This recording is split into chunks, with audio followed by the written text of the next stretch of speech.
Ta-da! We started with ta-da. Hello, new people. Hello. Good evening, everyone. Welcome to another good news stream. How's everybody doing on this fine evening? Everyone. I think, yeah. Well, it went from 3 watching to 1 watching, and I think I'm the only person that's watching, so I've got the stream up on the side. Yeah, I've got the chat up. Yeah, I think Laura doesn't count since it's her channel, so... It does if you are watching. Oh, okay, fair enough. But I'm not watching actual stream, I just have the chat popped out. Okay. Just to cut down on the amount of images that are on my screen at one time to prevent my laptop crashing. And Sam just asked me if I finished her video. Nope, not yet. Oh, hello, Dylan. Hello, Dylan. Hi, Dylan.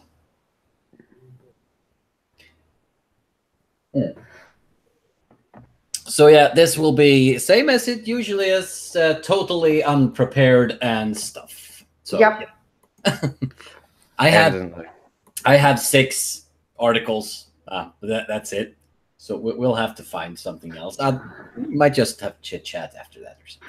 Yeah, I'll probably only be able to stay for like till an hour and a half tops, really, before I'll have to go. Hey, Crispo. Hello, Crispo. Hello.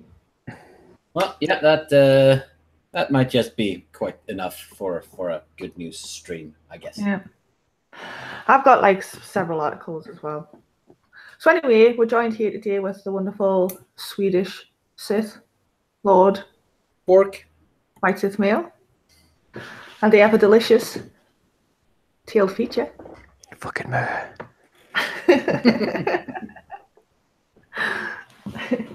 To bring some happiness and joy to your life. And probably a lot of innuendo and well, if you're here, downright disgusting chat. Yes. Nudity abounds. My chat's weird. It says Zero's watching, but Dylan, Crispo, and Sam have typed, so I don't know. Yeah. I think it's wrong. Yes. By a margin of 2. Yeah. Or 3, actually. Yeah. Okay. Right. Shall we go into our first article if we have one? So to screen share, do I have to allow you to screen share, or do I just present? You present. You have to present, Seth. So I just do that by clicking on them down the bottom, don't I? Yes. I believe so. And I have to. I haven't done Hangouts in like forever. I think I have the little to screen share as well. Yeah, the little green arrow on the side there. Yeah, you screen share and then you present. Yes. Ta-da! This is. Let's see. There we go. I don't know how if you guys can see that in my stream. It might be very small. It's all right. Okay. The article's fine. Yeah. I don't know about anything else being too small. Right. So for every spider lover out there, they have found 2 new peacock spiders in Western Australia. I haven't really read through it that much, so I don't know if they're poisonous, but since it's in Australia, they can probably kill you because everything can probably. Yeah. But yeah, they look actually pretty nice. If you don't like spiders, you might like that one. It's pretty. Yeah. It looks a little bit like those clown spiders. Yeah. Are you presenting Seth, Laura? Because it jumped back to you when you started speaking there. I've got him clicked on my screen. Let's see here. You have to click the little down arrow, and I think it should say present in there. There we go. That should work. Hello, Rex. Well, Crispo, yeah, you're the only one on Twitch. Shall we check this little video out and see what they look like when they dance? Sure. I guess so. The video might crash my laptop, but we'll see. Aww.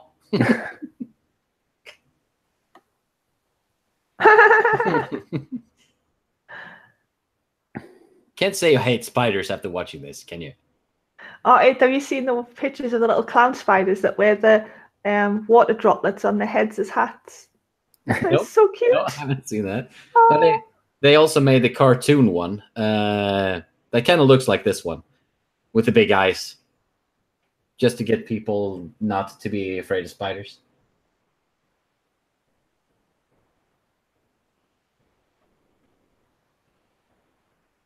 Well, I hope your channel doesn't get. Oh yeah. Very sexual. There's going to be some lewd stuff going on. Yeah, let's just put that down. And now we're going to get copyright struck by the Guardian. Doesn't matter. It's only a few millimeters in size, apparently. Oh. And so is the spider.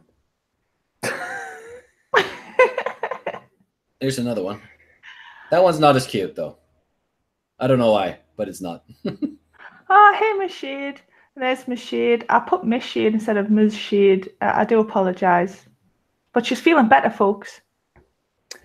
I didn't know she wasn't well, but I'm glad you're feeling better. Yeah. Well, so, yeah. Does it say anything about them? Like, does it say that they can kill you? That's more what I mean. Let's see if we can find that out.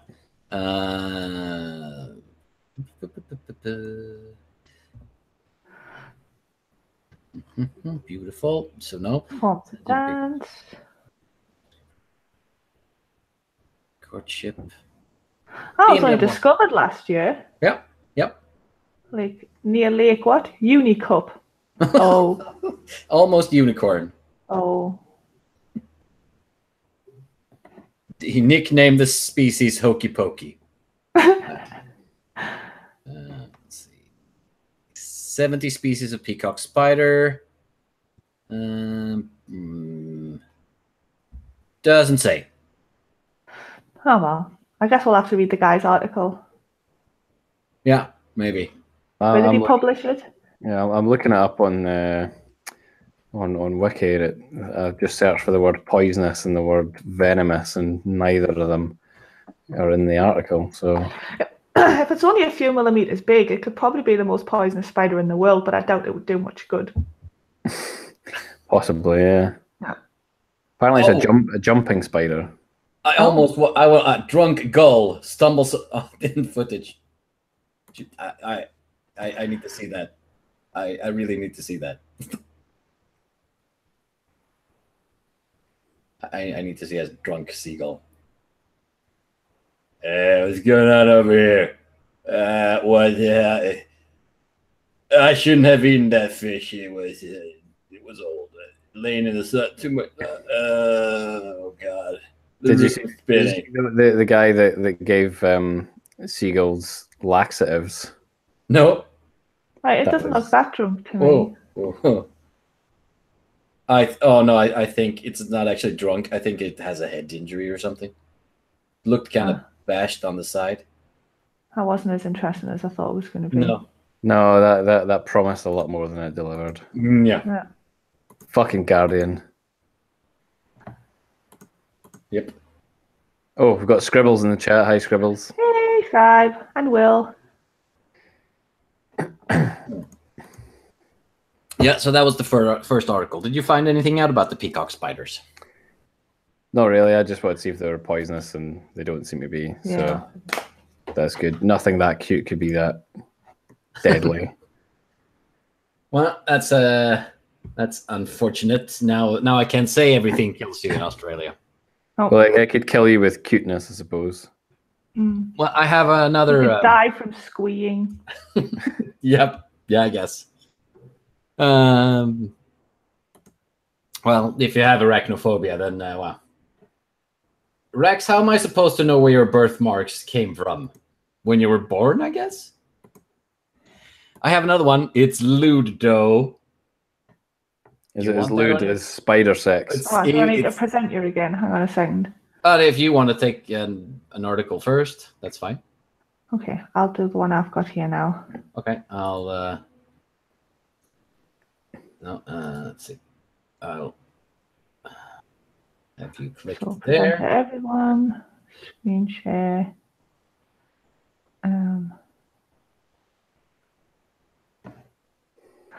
Just go with my screen for now. Sorry if everybody gets a little whoosh Doctor Who thingy. Right, is that working? Yep. Everyone? Yes. Sweet. Yep. So exciting news about radio astronomy in Africa. This was quite interesting because it's a joint project by South Africa and the United Kingdom. Have joined hands in an interesting project of astronomical proportions. Oh dear. The newly funded initiative involves bringing radio astronomy to Africa with incredible benefits. Led by Professor Melvin Hoare, the Development in Africa with Radio Astronomy DARA project aims to provide training to a new group of sub-Saharan African radio astronomers. The project involves 10 scientists from each country undergoing basic radio astronomy education every year. The trainees will then be given the opportunity to earn bursaries for further research at participating universities, as well as further training for prospects for entrepreneurship. Hearing that, your accent was quite funny. Entrepreneurship. Entrepreneurship. What's the research they're doing, or is it just random? It's more like training, I think, because Professor Hoare, an astrophysicist, started working with trainees in Ghana in 2015, and then he was awarded a more substantial grant by the UK Science and Technology Facilities, and he started training scientists in Kenya, Botswana, Namibia, and Zambia.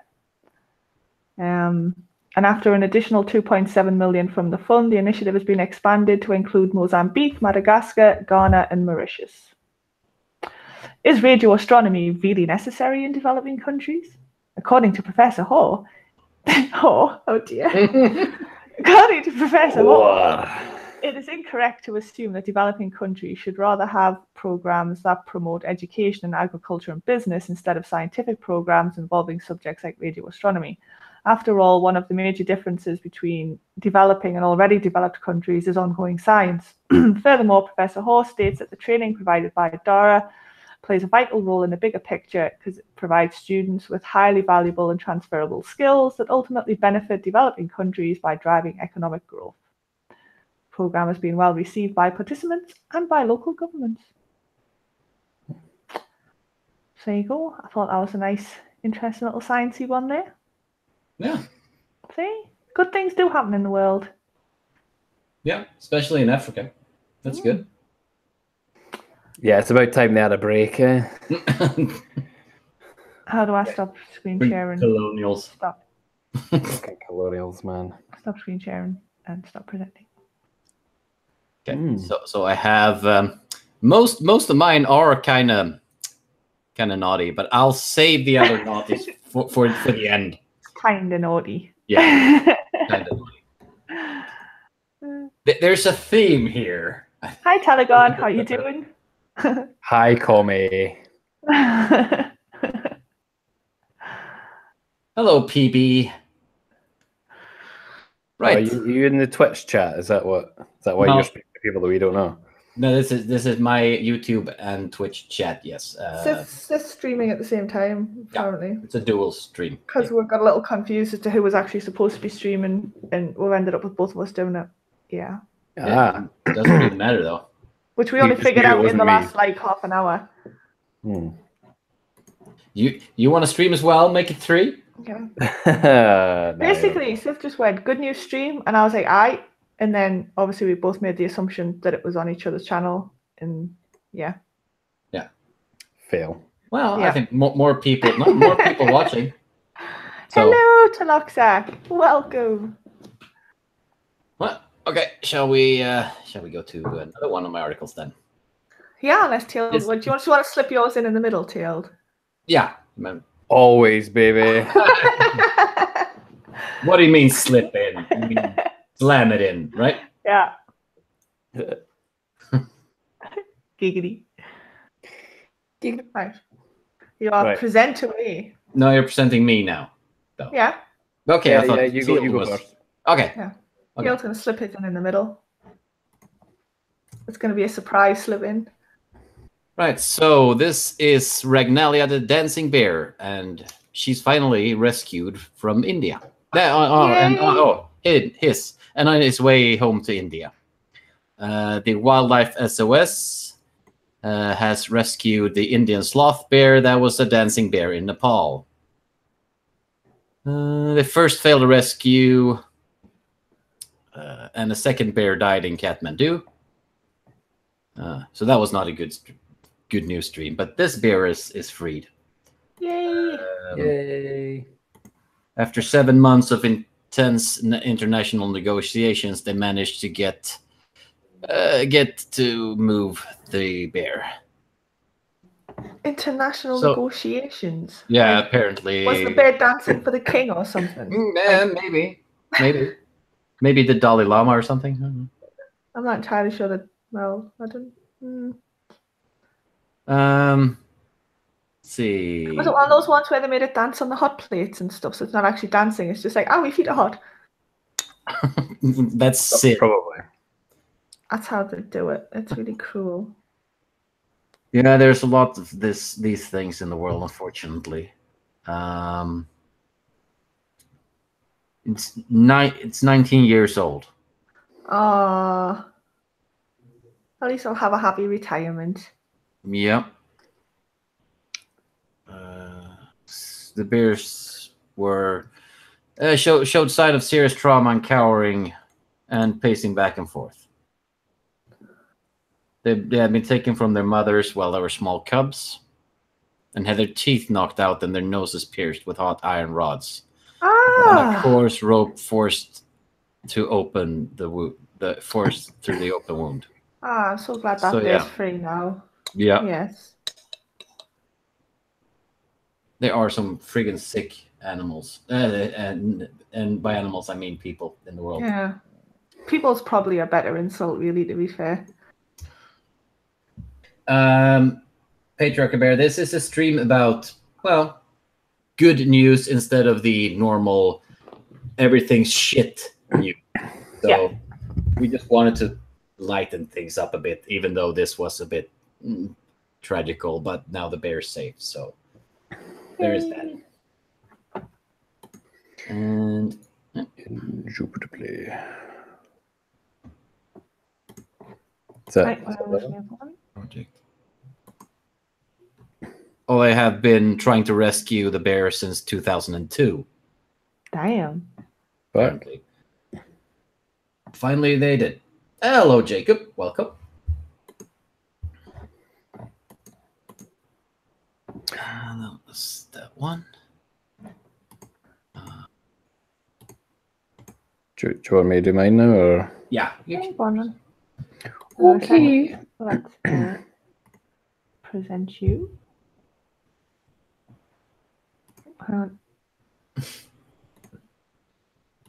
Another animal one.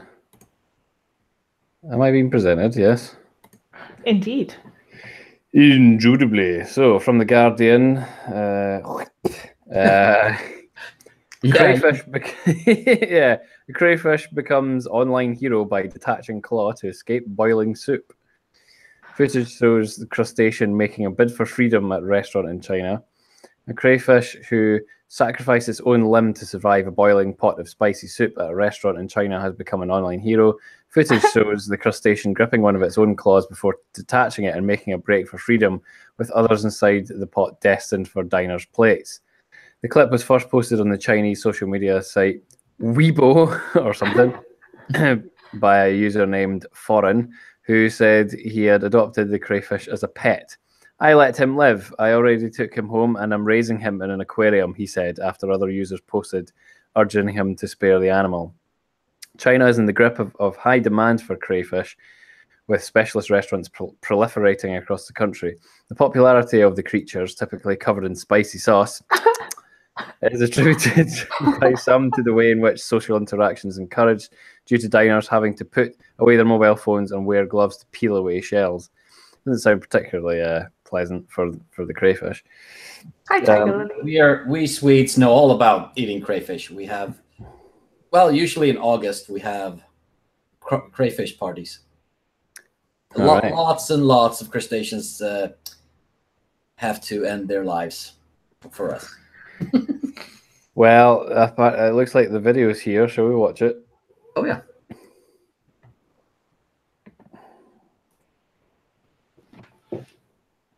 It's like bye-bye limb. And it's off. He's like, fuck this shit. I'm out of here. Nope. I'm not as tasty as you think I am. So Hey, Kraggles and spirit upgrades. yeah, that was it really. So That was pretty cool. yeah, he's somebody's pet now. So hopefully it's not like in The Simpsons when he says, "And I gave him a nice hot bath." I wonder how long crayfish live, though. Let's look it up.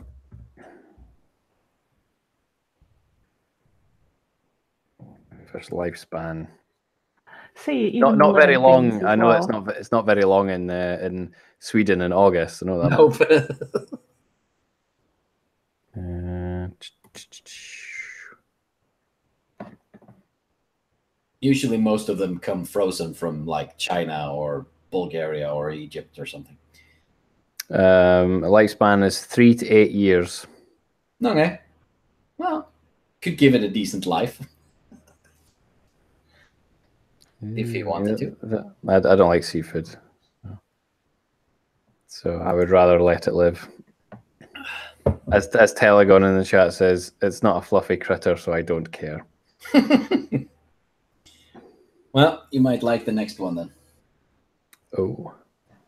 This one's right up your alley, Tail. You might have to help me pronounce. Okay, hang on a second. Okay. So I'm presenting you now.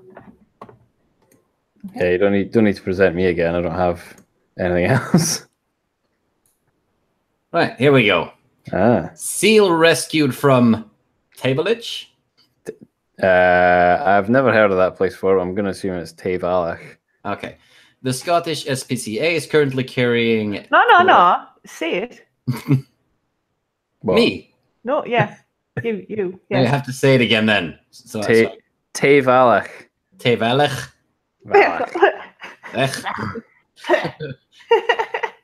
Get some phlegm. Yes. That's how it's supposed to be, isn't it? Yeah. At least it's not Welsh. No, then it would be like 10 times longer. Yeah. 10 times more phlegm. Yep. So the Scottish SPCA is currently caring for a young seal pup who was rescued at the shore of Tavelech last Thursday. They were alerted to a seal after a concerned member of the public spotted him whilst out on a walk. The seal, called Alex by our wildlife team, is currently being cared for at the National Wildlife Rescue Center in Alloa. That was right, Alloa. Inspector Yvonne Inglis says every year we care for about 100 seal pups rescued from all over Scotland. Seal rescues this far north can be particularly difficult as so many factors come into play, including security transport. Okay, let's see. Let's have a look at the little pup.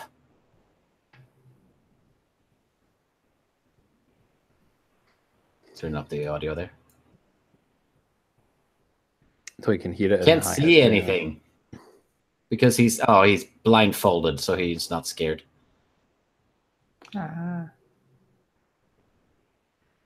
Injecting the heroin. That's a freaking ass. That's a huge needle. Well, you have to get through all that blubber. That's the customary shot of heroin. Straight down the stomach. Mm-hmm.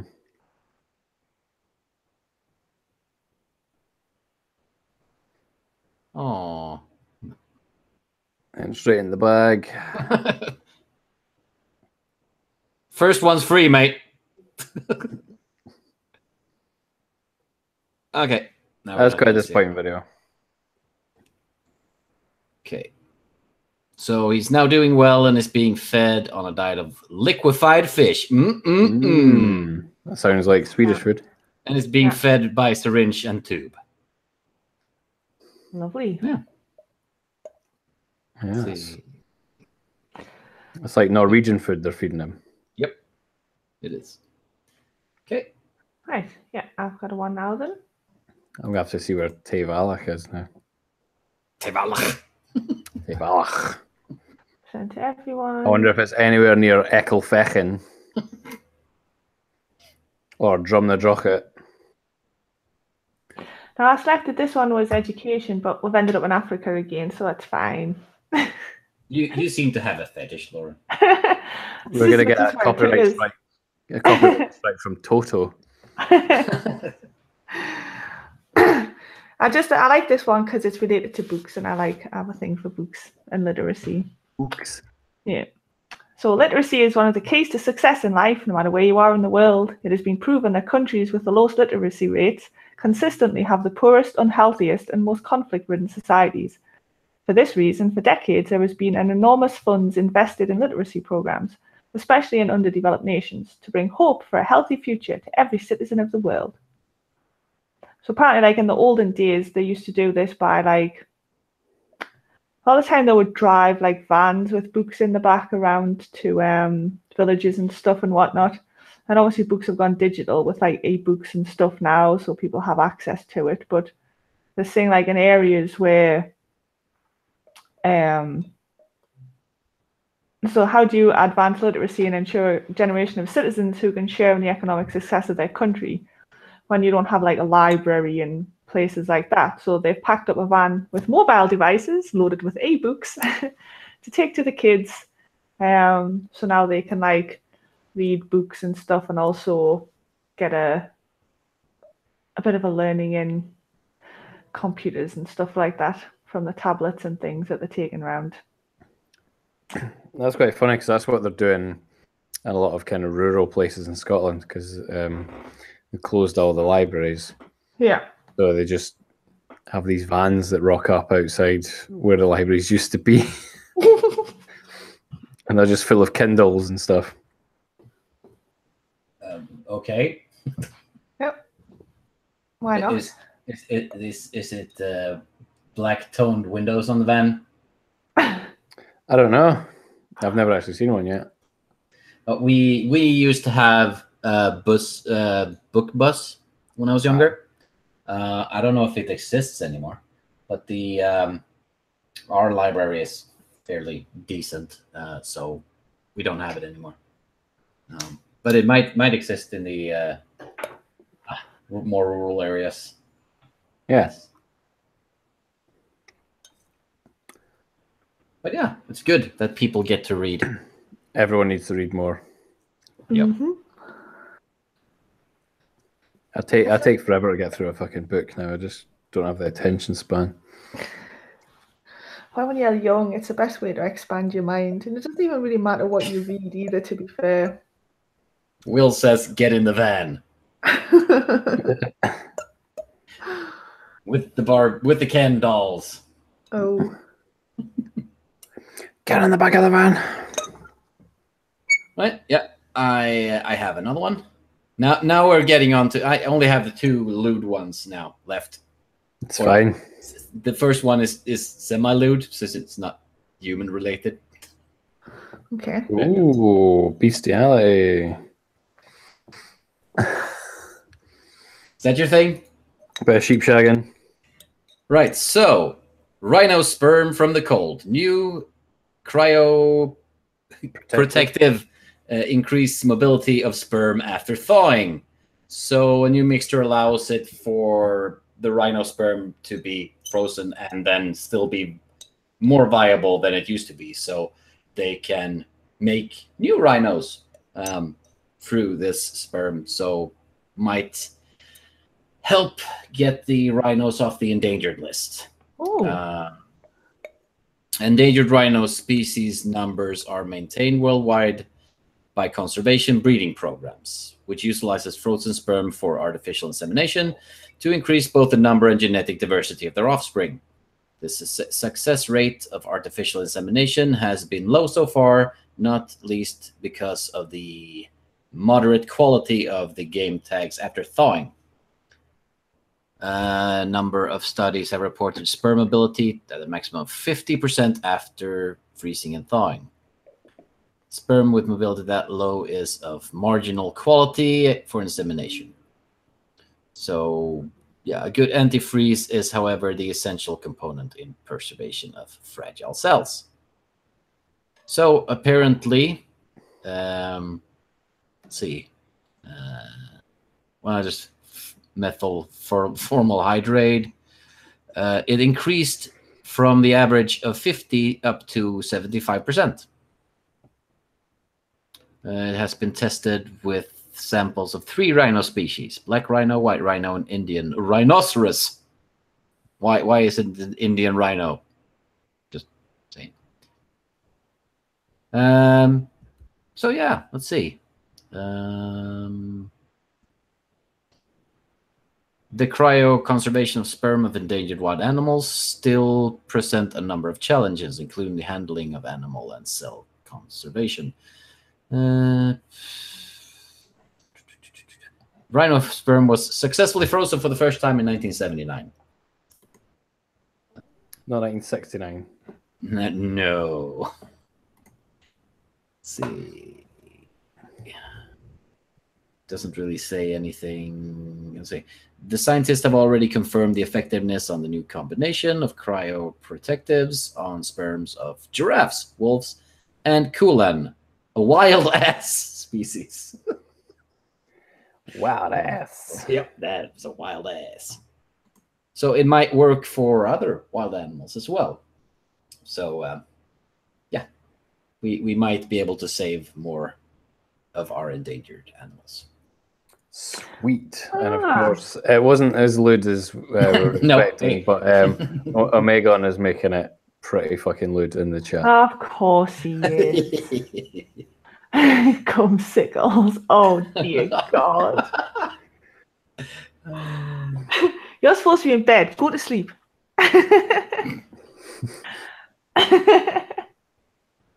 Next project, mini hippos. Yes. Yay. Speaking of mini hippos, have you seen the naked guinea pig? Oh, please don't. It actually looks like not a miniature hippo. Oh, is that thing that Lexi had for ages? Yes. That's yes. just no. It's just wrong. No, it's cute. It's not. Well, I haven't seen it. Naked guinea pig. It has to be the right color though, because the pink one doesn't look as cute. Let's see if we can find one. They dye them? No, they come in different colors underneath. Oh. Let's see. There's one with an armor. Let's see. I think. Thanks, Be Happy Gaming. Okay, let's share again. There it is. It's horrible. No, it's not. That's weird. It's cute. That is not. There's nothing cute about that. I'm sorry, but there is not. Cold, dead eyes. Yeah. It's just wrong. See if you can find this one then. No, How about about? let's present you again?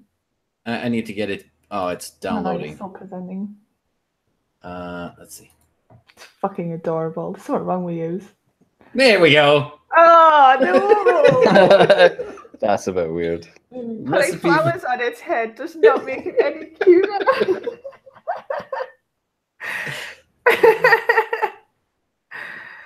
Oh. Let's see if we can find a disgusting one then. That fucking mole rat thing. Ugh. Kind of looks like it. Horrible. Well, I found the queen's. Yes, that thing is real, Tiger Lily. Yes, it is. I found the queen's naked guinea pig. It is. That is a very regal. Are they naturally like that, or are they shaved? No, they're like that. What, with the mustache? Oh, that goes over the top of its nose. No, yeah. Some parts might not be fully hairless, but for the most part, they are completely hairless. Oh, that just get it off my screen. Okay, we're gonna have to find see if I can find a Right, yes. I've got I've got another news story that might interest you a little bit, Sith. In fact, it might be connected to your thingamybobby. Hang on a second. But Present. are we connected to this thingamybobby? I like having things connected to my thingamabobby. Right. Reseeding millions of acres in the most deforested area in the world. Decades of abuse and misuse have resulted in the loss of millions of acres of Amazon forests, as we all know. And is this related to your thing? A massive project is underway to reseed roughly 70,000 acres of forest land with 73 million new trees. Does it say who's doing it? The project is taking place in what's known as the Arc of Deforestation. Dr. M. Sanjayan, Conservation International CEO. Conservation International? It's in the Amazon. I'm gonna have to check. So in Brazil, Brazil is home to the world's largest rainforests, hosts of native populations, many of whom have never deviated from thousands of years of tradition, survive on Brazil's richly biodiverse environment. Tragically, conflicting values and priorities resulted in one of the largest deforestation undertakings in the world. So basically what they're planning to do is just they seed the area, because planting the saplings is quite intensive, and it's a lot easier to just seed every inch of the deforested lands. Saplings are much more labor intensive and they may or may not adapt to the environment. While not all seeds will survive, those that do turn into healthy, robust trees that have become completely acclimated to the soil and environment. The success rate is much higher. Well, that's very good. Needs to be done. Let's see if I can find my. I think this is like a government-y thing, it looks like. Conservation International and its partners, the Global Environment Facility, Brazilian Ministry of Environment, Brazilian Biodiversity Fund, and the World Bank. Okay.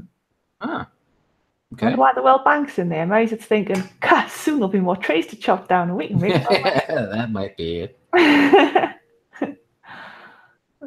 wonder where it is.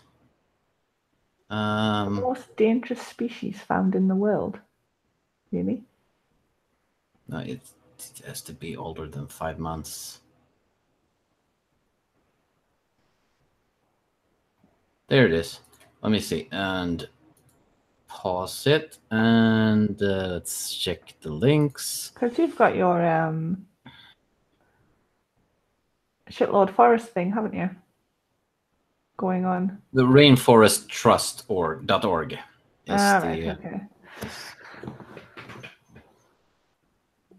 Is the one that I'm going to donate to. Okay. Unless I find a better one. This one might be good if there is a donation for it somewhere. If this is a good news stream, that makes Sith an evangelist. No. I just like things to be good every once in a while. So when I'm bad, I'm even worse. That makes sense? Not really, but you can never mind. I think it's because good news seems to be synonymous with like Jehovah's Witnesses and that, doesn't it? Okay, fair enough. Would you like to hear some good news from our Lord and Savior? I want to see this Ludo one you've got. Okay. But I think Laura, have you got another one? I've got a whole host of ones here, really, to be fair. So I can do another one. Well, this will be my last. After that, I only have the dodo left. Okay. So maybe you should take another one of yours. That one's not as good as I thought it was. The headline was misleading. Okay. That's why you're meant to read the articles before you put them on. Well, it's kind of like a little bit of a blurb underneath it as well. But then when I've obviously read it, it's like, okay, that's not that interesting.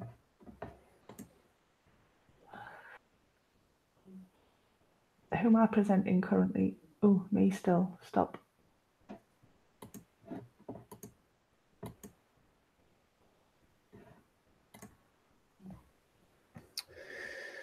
Right, have you got one then, Sid? Did you say? Yeah, sure. Go first. So, in Belgium, a nude beach has been blocked by fears of sexual activity could spook the wildlife. Okay. Wildlife Agency says that subsidiary activities in the dunes would scare off rare lark. So, apparently, humping in the sand scares off birds. Not seagulls, though. But, yeah. Skunk seagulls. They already have one nudist beach in Belgium. They wanted, I don't know where, in Flemish town, apparently. They wanted another one, and it got blocked. 12 miles south of a popular seaside resort, Ostende, was raised because sexual activity in the dunes would scare off local treasured crested lark.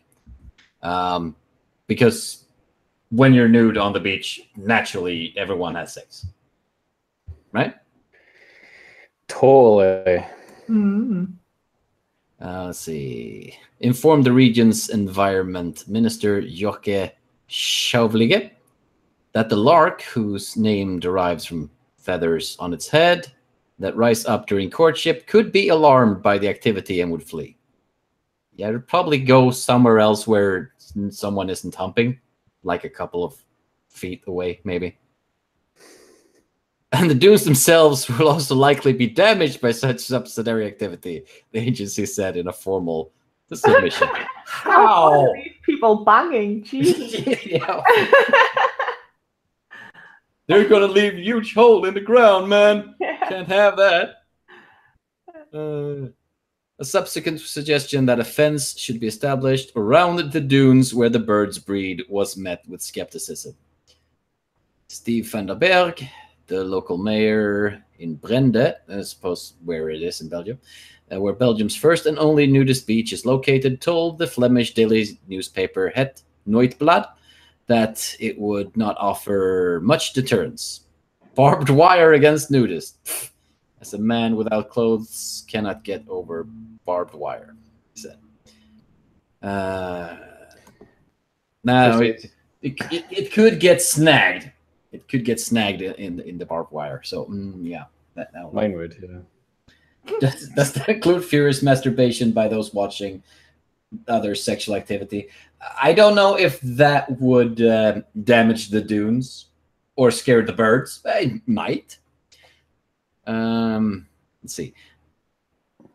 Mullemans said that the beach at West Ende was perfect as there is no building or sea dike, okay, that looks out onto the beach. The federation's 8,200 paying members, up 600 in 2 years, needed a new beach because during the summer months, 1,000 people face each other on a strip of 400 meters. After a long period of declining figures, we are now currently growing. It's not the only thing that's growing. According to surveys, about 500,000 Belgians sometimes do nudist recreation. They go to nudist beaches, spend their holidays at nudist campsites, or regularly go to public saunas. He added the growth in numbers. The new members mainly come from the age group 30 to 40, where the work pressure is often the greatest. Naturalism is literally unbuttoning. Those who leave their clothes leave the mobile phone and work behind them, and it fits perfectly with the great call to go back to nature. I suppose if you've got no pockets or anything, you've got no way unless you just hold it between your arse cheeks. Well, I guess. Just mince across the grass with a mobile phone clenched between your butt cheeks. I feel like put it in a bag. Or put it in a bag. Fuck's sake, women. I feel like getting a drink. I'll just grab my card from back here. You go and buy a drink or something from the nudist bar, and you go, "Yep, just swipe that card." Just twerk here. Just a second. Better sanitize that one afterwards. Are Belgian waffles on the issue? Are Belgians waffling on the issue? Oh, the puns. Yeah. Some of our customers are people who take the first step towards naturism here. Often they are busy people who come to recharge their batteries for 2 days without clothes. An ideal tool against burnouts. They literally throw off their armor without being seen. Except by the other 1,000 people on 400 meters of sand. I've always wanted to go to a nude beach. I've always wanted to see you at a nude beach. Swimming naked's really nice. It's quite a pleasant feeling. I have been to a nude beach. We have several in Sweden. But do you not agree? Swimming naked's quite pleasant. Doing everything naked is nice. The breeze. Yeah. Feel them flapping in the wind. That's fine. I feel that whenever I wear my kilt anyway. Oh yeah, true. I need to get me one of those. That's cultural appropriation. I'll fucking invade Scotland again, and then I'll take one. Okay? Okay. My follow story is not half as funny, but it's good newsy, so... So it is relevant then. Yeah. Let's stop presenting. Makes a change. I'm sure we can make it amusing. Maybe present to everyone. Some of the birds have little mini cameras documenting human mating rituals. Sandman, I'm not sure. She's might be sleeping or she might be busy. This is all about the Little Free Pantry, confronting the global problem of food scarcity on a simple grassroots level. The Little Free Pantry is the brainchild of Jessica McLeod, an avid runner. McLeod often found herself running past Little Free libraries, neighbourhood structures that house books free for the taking. She observed how popular they had become. Not only were people using the libraries, but they were proliferating. Then she made the connection. Both books and food nourish the individual. The Little Free Pantry was born. So is it like... It's like a little wooden house that you just stock with like food and people can come and take it. It's usually non-perishables. So like diapers, toothpaste, toothbrushes, paper goods, maybe tins and stuff. But it's not limited. It's basically like an isolated food bank. Yeah, and like they just pop up. People can easily and quickly donate food and other goods, and anyone is able to come and take what they need. Further, an individual or family in need can come to the pantry, take what they want without embarrassment or questions. The shame is removed because providers and recipients approach the Little Free Pantry in the same way. Some are putting in, some are taking out, but there is no outside agency to judge between them. And now the other has inspired other people from a little Facebook page, and they're popping up all over the country. One Little Free Pantry at a time, a global issue solved on a local level. That's really nice. Mm-hmm. Kind of reminds me. Have you guys seen the American shows where they use coupons, super shoppers or whatever it's called? Oh, those people are insane. Yeah, I know. Wow. Like buy 100 boxes of toilet paper and stuff. I mean, some even set up little stores where friends and family can just come and take. I mean, they could easily do that to help the poor in that case. Since sometimes they have food and stuff for like, I don't know, $900, yeah, and they end up paying like 50. So yeah, these people are mass hoarders as well. It's ridiculous. Yeah, couponers are mentally broken. Yeah. I would imagine so. I would probably be stressed out as hell doing that. Hello, Telegun. You're on here as well now. Check Twitter, Tailed, he says, or she. I already did. I'm not reading that story out. Go and post that in Count Dankula's Discord. They like a bit of poop in there. Oh, is it a poop story? It is a poop story. Okay. But is the poop doing something useful? No. Okay. It's not a good news story. No, I think okay. you just want an excuse to send me shit. Literally shit. Literally shit. Yeah, all I have now is the dodo. There's a lot there though, but yeah, you might want to take another one, Laura. Jesus. Sorry, I just looked at the chat and just saw Megan's last. Yeah. I'm not looking at that chat. It's just getting worse. What did he say? I'll let Tails read it.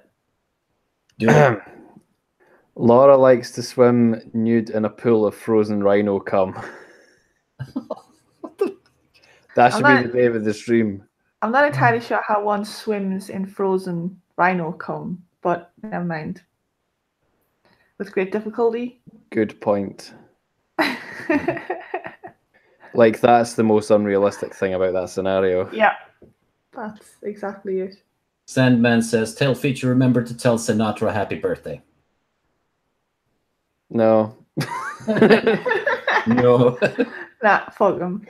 Fuck him. Yeah, I've not spoken to Sinatra in ages, so maybe I should, or maybe I shouldn't actually. Fuck it, he's not spoken to me. Oh, has he gotten too big for his boots now? Doesn't recognise like the little people. Oh, Yeah. Got where he came from. Yeah.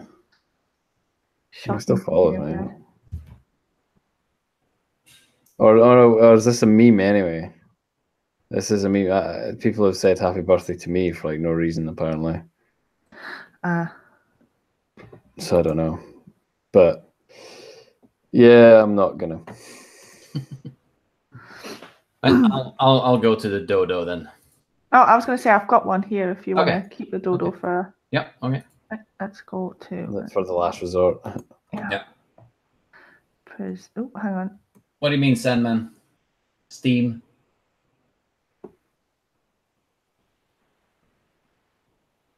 Oh, it's Jacob asking how Steam's doing. Right. Hashtag we get it done. Girls from San Fernando fight back against homelessness. This is quite cool, this actually. Daniela Foreign. Orozco, I think. Orozco. Fuck it, I just say foreign. Yeah. Daniela Orozco was moved by the dramatic increase in the number of homeless people in her city. She says that in her freshman year, she would pass perhaps one such individual on her daily walk to school. However, 4 years later, she observed a significant increase in the homeless population, seeing them along the highways and under bridges where she lives just outside of Los Angeles. This painful reality galvanized Daniela and 10 of her classmates to get involved. They wanted to do something meaningful for the homeless, but seeing as they did not come from wealthy families, their contribution had to be something other than money. The solution they came up with is not only useful, it is inspiring. A solar-powered tent that can fold up and fit into a backpack. Who doesn't want a solar-powered tent that can fit in a backpack? With no engineering experience, the girls relied upon Google, YouTube, and other online sites to help them with the development of the tent. Shelly Chavez, one of the team members, learned to program from online resources in order to develop the programming language necessary to control the technical aspects of the tent.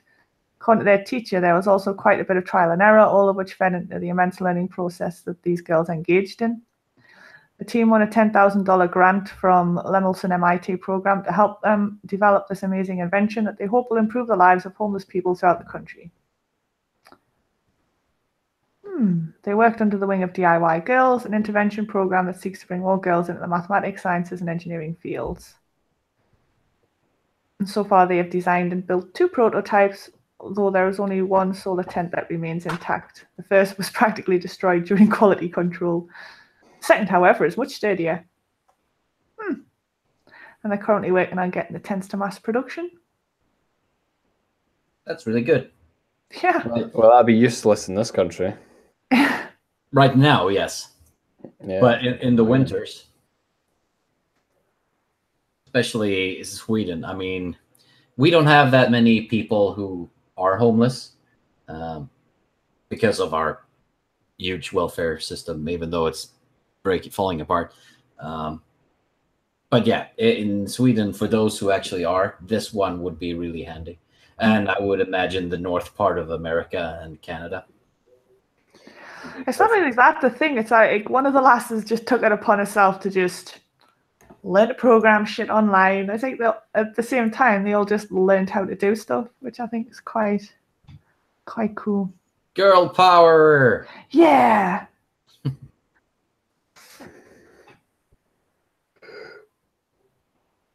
Well, who needs a man?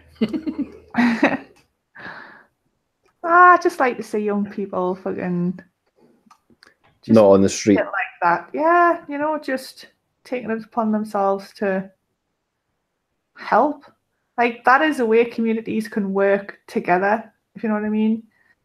Oh yeah. If you want to have things like communal and stuff like that, communities can do it themselves without relying on a government to make them or whatever. Just all about like people like that just deciding to do something. Yeah, it just takes enough people to actually have the will to do it. Yep. Indeed. Until the government step in and go, no, you can't do that. Yeah, because suddenly we realise we're not making any money from this. Yep. Hey, you need to pay rent on that tent. Yeah. Oi, mate, you got a license for that. You got a license for that tent?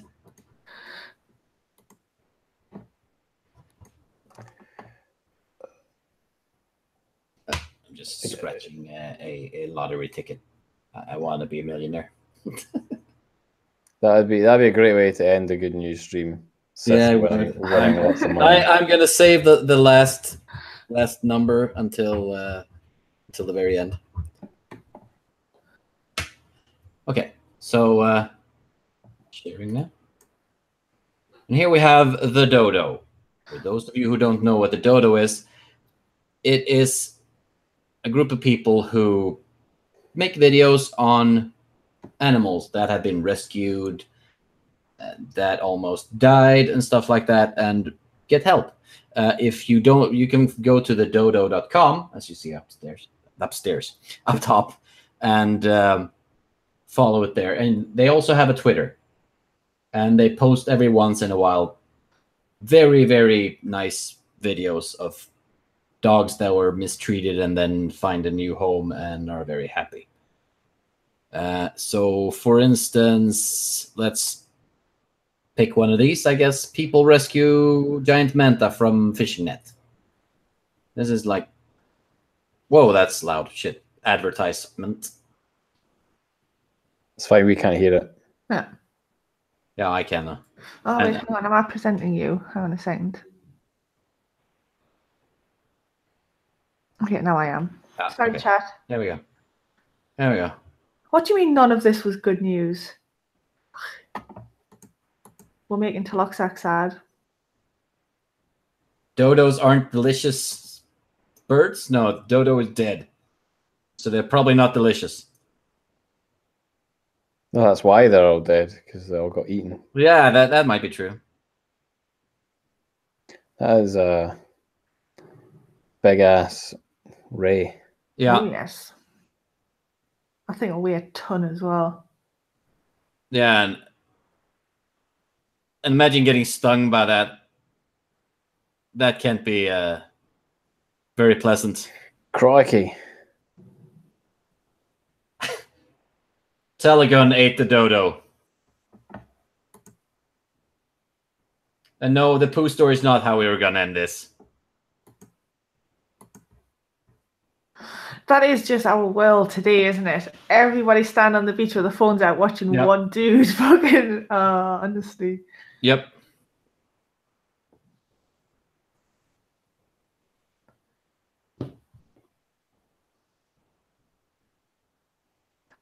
Good but sad. Well, I suppose those are all sad bits, but they ended on a good note. Let's speed things up a bit. So I just thought of a giant paddle and using it as a lever. Just whoomp. You know.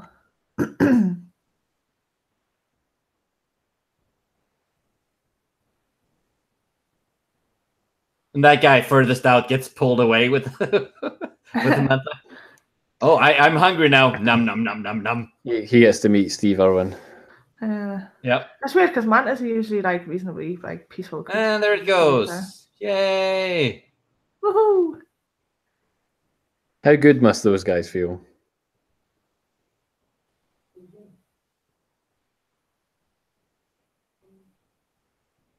Bye. Yes, your little wave and everything. Thanks, Yep. guys. Rip Steve Irwin. Yep. Dog loves to play the piano for his mom. Yep. Oh. This isn't really going to work without sound, though. Try, just go watch this stream. He's got sound.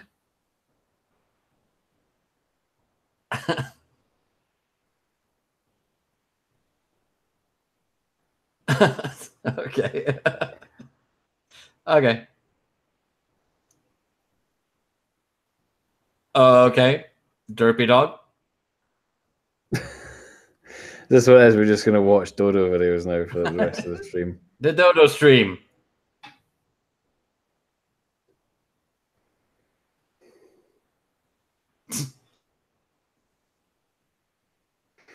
Did you guys see the there was a German Shepherd that had some kind of dwarfism?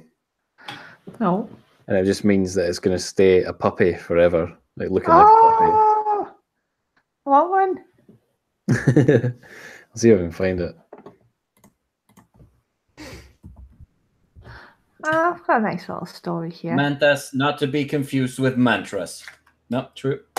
Sith is way far behind this stream. That's because I'm just using Hangouts, which is like Insta stream, whereas Sith's using probably XSplit or something, which I'll have to delay on. Yep. Yeah. And also streaming on Twitch at the same time. So yeah. Right. But yeah, do check out the Dodo, guys. Lots of fun videos. Right, I'll show a quick article then while Tailed is finding the little doggo. Screen share. I could just screen a window, but sorry, I like doing the little Inception thing. Hero to cats. Syria's are the casualty of war. In 2011, a peaceful movement to bring democratic reforms to the government of Syria sprung to life. 5 years later, this peaceful movement has become a full-scale civil war with a death toll of more than... Wow, okay, that's depressing. The pets left behind suddenly find themselves ownerless and homeless. Into this abyss of animal suffering has come Mohammed al-Shalil, who, along with his family, chose to stay behind in Aleppo to become the official caretaker of the city's cats. Every day, Al-Shalil goes to the local butcher who sells him meat scraps for the 150 cats he is feeding. Al-Shalil, who was an electrician, could have taken his family to safety in Turkey shortly after the violence began in 2011, but instead they chose to stay behind and help those unable to escape. Al-Shalil's work began when he noticed a few stray cats hanging around the site of a recent airstrike. Not only is Al-Jalil keeping the cats alive, many of which he has named, but children come to visit and play with them, providing a small escape into normalcy. To those who say he should be spending his time taking care of humans, relief organizations point out that these pets are precious to their owners. Proof of how attached Syrians are to their pets is the many stories of those who have walked more than 300 miles to escape along with their dogs, or have taken leaky rafts to Greece carrying their kittens. By taking care of the cats left behind, Al-Jalil is ensuring the future joy owners will feel when they are reunited with their pets.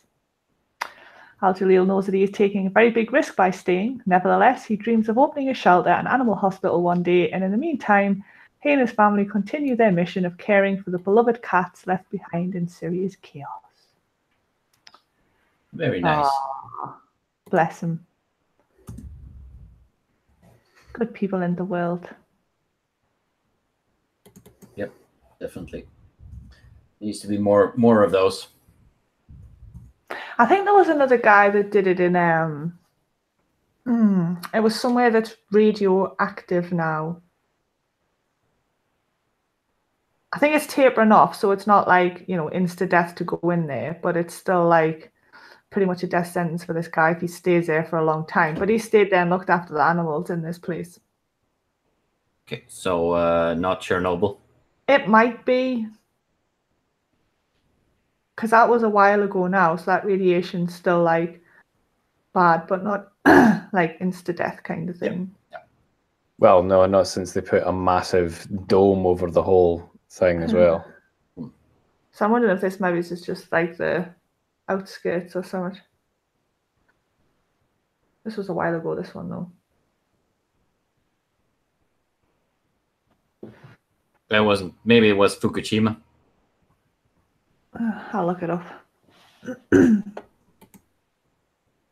And have anyone found a three-eyed fish in either of those places? Just wondering. Pass? Now the three-eyed fish in Simpsons. Because of the nuclear plant. Well, then go to sleep, Will, if you're tired. Makes We sense, won't- really. Yeah, we won't be going for much longer. Laura is going up tomorrow, so. Mm-hmm. Yeah, I'm pretty fucking tired. Well, it's 1 a.m. here, almost. Dang. Mm-hmm. It's 3:42. Is that in the afternoon? It will be, yes, unless you're on the other side of the world. But let's take a little afternoon nap. Afternoon naps are good, man. Oh, I love afternoon naps. They're the best. Although I tried to take one earlier and it was far too hot, and I just ended up a sweaty mess and ended up getting back up again. Yeah, well, found it. Wow, thanks for sharing. I'm blowing up. No, I'm not blowing up. I'm not blowing up. It's all right. Well, I'm getting up in the morning to go to work. I'm not too sure how that translated to blowing up, but it's okay.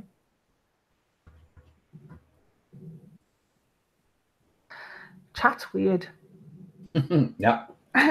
Did you find the ever small doggo yet, Tailed? I found a. It wasn't the article I was looking at before. It's a 4-year-old article, but it's quite sweet anyway. Go on then. Right. This will have to be my last one, and then I'm gonna head off to bed. Okie dokies. Shit. We're done with it. There it is. Right. Tiger is a 3-year-old German Shepherd with dwarfism. Pituitary dwarfism affects dogs in much the same way as humans. Blah, blah, blah. And there's a guy with his perpetual puppy.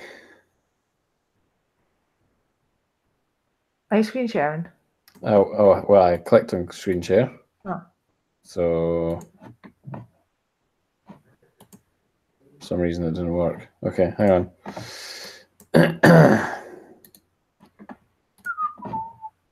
I don't know why that didn't work that time. Ah, right. Okay, well, fair enough. Yes, perpetual puppy. There. Ah! Look at the floof. So that's Tiger and his owner, John Coleman.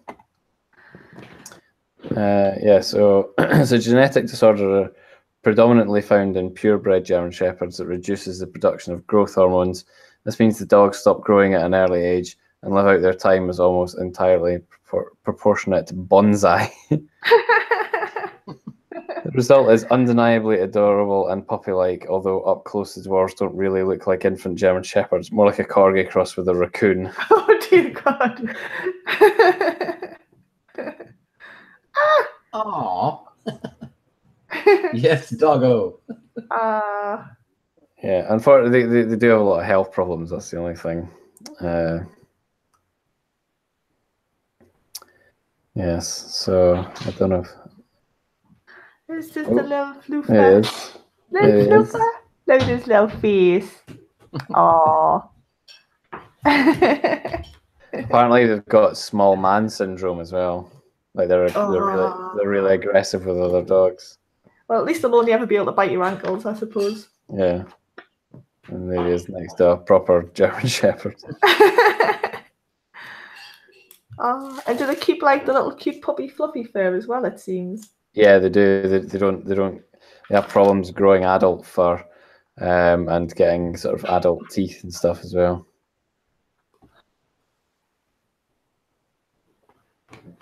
So, Bless. so there we go. Little dog, big bark. Yes, indeed. That is usually how it is. But I have one more that I just found. If you want one more. Yeah, can do. Okay. Always one more. Yeah, just one more. Right, so What's happening in the background? Sounds like someone's. It's Miss Steam stabbing a microwave meal. Michelin is working on replacing their oil-based tires with tree-based tires. Since right now, what's it? Here we go. The elastomer from wood chips will replace the oil content in tires. 80% of materials in tires come from oil. So they're working on a project with wood chips. We use the waste from wood industry to create elastomers that come into tires. We believe, Jesus Christ, Laura, That's you might want to. up. Yeah, you might. meep, meep. You might want to mute or something for a minute. We believe that's a good solution for the future. They also plan that the tires should last for a lifetime and be made out of tree instead of oil, which will be very good for the future since, well, we are running out of oil and, well, without oil, almost everything stops. So that will be a very good thing. Let's see. Another method is that Michelin will be using to expand the lifespan of their tires will be using a 3D printer to retread and repair tires as they are worn down from use. That's cool. Nice. The company estimates that 3D printer tire surfaces will not come into fruition for another 10 to 15 years, but it may much sooner depending on how technology develops. That would be really, really cool. That would be really helpful for the environment. It would indeed. So, and they would burn better as well. Faster, maybe. Yeah. They wouldn't give off black smoke. Fuck's sake. Tell my Steam to fucking go to bed. Yeah. I can't help it. They all say go to bed, Steam. I'm sorry. So she just makes I'm sorry as she makes more noise. I'll just mute myself. Sorry. Sorry for making all that noise. I'll just make some more. Oh dear. Seth, your avatar doesn't fit. I know. Eyes too big. Yeah. Your head's too big. Yeah, it is extremely big. That's why I have Laura and Lexi to poke my ego so it doesn't get any bigger. As long as that's all they're poking. Well, Lexi might be poking more, but I'm not. Well, I guess so, yeah. True. Forgot about that. Well, I'm going to go to bed. Okay. Thank you very much for coming along. It's been a pleasure as usual. Yeah, thank you, Teal. Next time we'll try and be a little bit more organised, perhaps. Yeah. And we'll know. I'm not. Yeah. But well, it's not going to be a weekly show. I think maybe once a month, maybe, if we're lucky. It'd be good if we could start doing a bit more regularly. Yeah. See, because I had wanted originally to make this like a fortnightly for show kind of thing on my channel to help it grow a little bit. But whenever it all seemed to be around. So that's why I was thinking of like rotating guests out sometimes. And then when we can all be together, we can swap channels, I guess. Yeah. Yep. Yeah, no dual stream next time. Yeah. Yeah, we'll be a little bit more prepared. Ask questions. Yeah. Okay, night guys. Nighty night. Good night. Thank you for stopping by, guys. And thank you, Laura. That was fun. It was. Indeed. least you came prepared this time. Well, to be fair, I had like pre-found that website beforehand and picked a few articles that I knew I wanted from it. So. Yep. Well, I'm gonna end my stream here, guys. Thanks for stopping by. And we'll post on Twitter the next time, and we'll try to be more prepared, and we'll try to make it more regularly, because it is a different kind of stream. And all right, I'll keep you in mind, and we'll next time. Yep. Good.